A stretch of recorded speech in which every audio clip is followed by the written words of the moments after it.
Hello and welcome to EZGlutenFree. Today we're making those heart-shaped cranberry orange scones. And although cranberries might not be the first thing that comes to mind when you're dreaming up your Valentine's Day desserts, I think this one mirrors love perfectly. I mean, in every bite of these scones you're going to get the sweetness of the orange glaze, but you don't get far into the journey without encountering a tart cranberry. And isn't that what makes life interesting?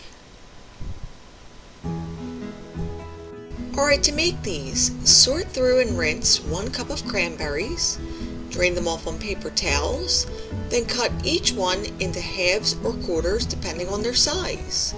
The cranberry on the right there, I'd cut in half, but the larger berry on the left, I'd cut into quarters so they're all roughly the same size.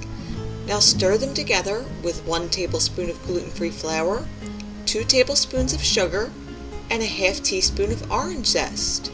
And once you have that pretty well mixed, set it aside.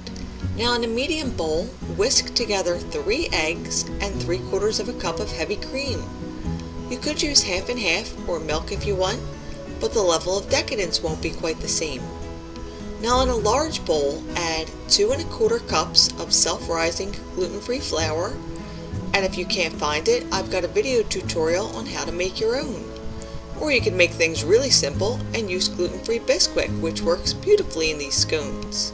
Stir in 2/3 of a cup of sugar, then add 8 tablespoons of cold diced butter, and cut the butter into the dry ingredients using a pastry blender or 2 knives, or your hands, which is my favorite method, and you just basically want to pinch the butter with a sliding type motion until you have a texture resembling coarse crumbs. Now stir the egg mixture into the dry ingredients until the dough is almost combined. Then stir in the berries to get them evenly dispersed throughout the dough.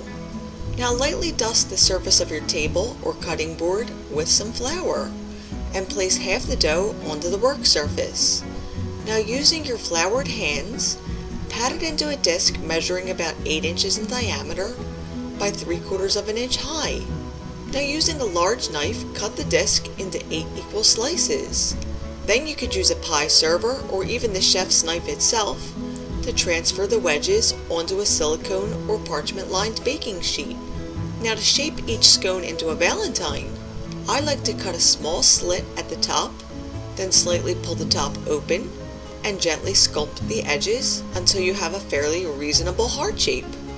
Of course, I'd skip this step if I was making it any other time of the year. Now bake them in a preheated oven for 12 to 14 minutes or until they're golden brown around the edges. And repeat the whole process with the other half of the dough. When they come out of the oven, let them cool on the pan for 1 to 2 minutes, then transfer them to a cooling rack to cool completely. To make the orange glaze, combine 1 cup of confectioner's sugar with a half teaspoon of orange zest and about a tablespoon or 2 of orange juice. Then stir until you have a beautiful glaze that you can easily drizzle. Then you can either drizzle it directly from the spoon or load it into a plastic bag, snip off a tiny corner, and make a homemade piping bag to do the job. And once the glaze is dry, they're ready to serve. They're tart and sweet, just like love itself. And with my husband having passed away last May, the cranberries just feel right to me this year. I'll leave the sweet chocolate and strawberry desserts for the rest of my YouTube foodie friends to create.